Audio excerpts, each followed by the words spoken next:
Welcome to రచ్చా media. నేను మీ మాధవి. పశ్చిమ గోదావరి జిల్లా తాడేపల్లిగూడెం మండలం కేఎస్ఎన్ కాలనీ ఏర్పడినప్పుడు ఉన్న శిలాఫలకాన్ని గుర్తు తెలియని దుండగులు ధ్వంసం చేశారు. ధ్వంసానికి గురైన ఘటనా స్థలాన్ని పరిశీలించిన మాజీ ఉప ముఖ్యమంత్రి కొట్టు సత్యనారాయణ మాట్లాడుతూ కూటమి ప్రభుత్వంలో ఇటువంటి అకృత్యాలు అధికమయ్యాయని ఆరోపించారు. తక్షణమే ఈ ఘటనకు బాధ్యులైన వారిని చట్ట ప్రకారం శిక్షించాలని డిమాండ్ చేశారు. వైఎస్ఆర్ కాంగ్రెస్ పార్టీ అధికారంలోకి వచ్చిన తర్వాత 2019 వచ్చిన తర్వాత 22,40,00,000 రూపాయలతోటి తాడేపల్లిగూడెం మండలానికి సంబంధించి 90% NRGS funds, 10% 15th finance matching గ్రాంట్లతోటి శాంక్షన్ చేయించి వివిధ అభివృద్ధి కార్యక్రమాలు, సీసీ రోడ్లు కానీ, సీసీ డ్రైన్లు కానీ, ఇతర అభివృద్ధి కార్యక్రమాలన్నిటికీ కలిపి కాంప్రహెన్సివ్గా 22/1/2020లో ఇక్కడ పనులు మొదలు పెట్టించి శంకుస్థాపనకు సంబంధించిన ఫౌండేషన్ స్టోన్ వేయటం జరిగింది. సాధారణంగా కేఎస్ఎన్ కాలనీ అంటే ఇక్కడ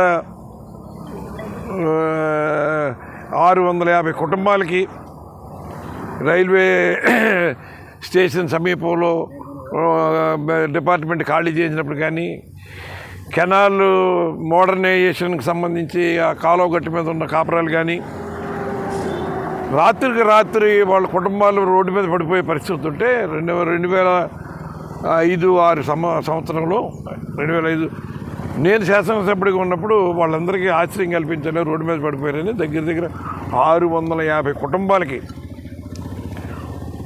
మన వాళ్ళ 2 సెంట్లు స్థలం ఇచ్చి వాళ్ళకి ఇల్లు కట్టుకోవడానికి ఇల్లు లోన్ శాంక్షన్ చేసి ఇందిరా ఆవాస్ యోజన పథకం కింద వాళ్ళకి అందరికి ఆ కుటుంబాలు నిలబెట్టాం.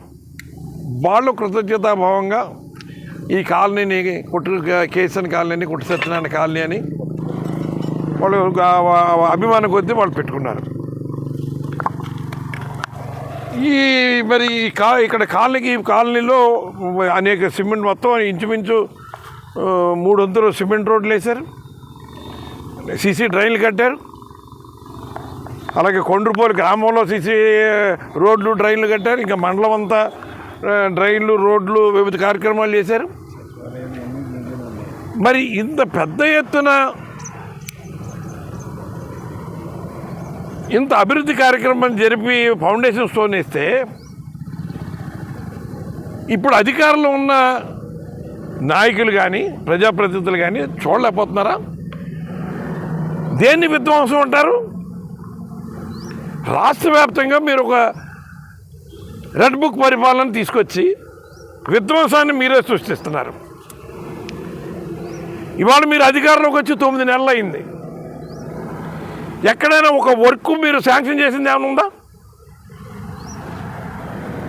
ఏదో ఎన్ఆర్జీఎస్కి సంబంధించి నియోజకవర్గంలో మన జిల్లాలో 7 నియోజకవర్గాల్లో అత్యంత లీస్ట్ ఎన్ఆర్జీఎస్ శాంక్షన్ అయితే ఒక తాడేపల్లిగూడెం నియోజకవర్గానికి.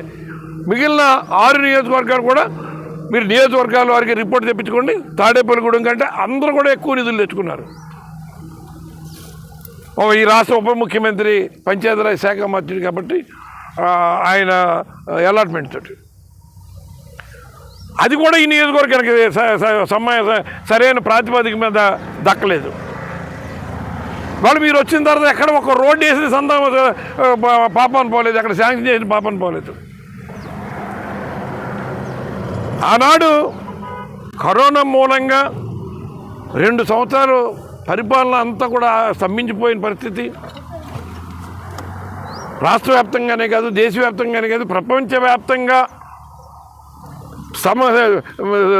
సమస్త మానవాళ్ళని గడగడలాడించిన పరిస్థితి.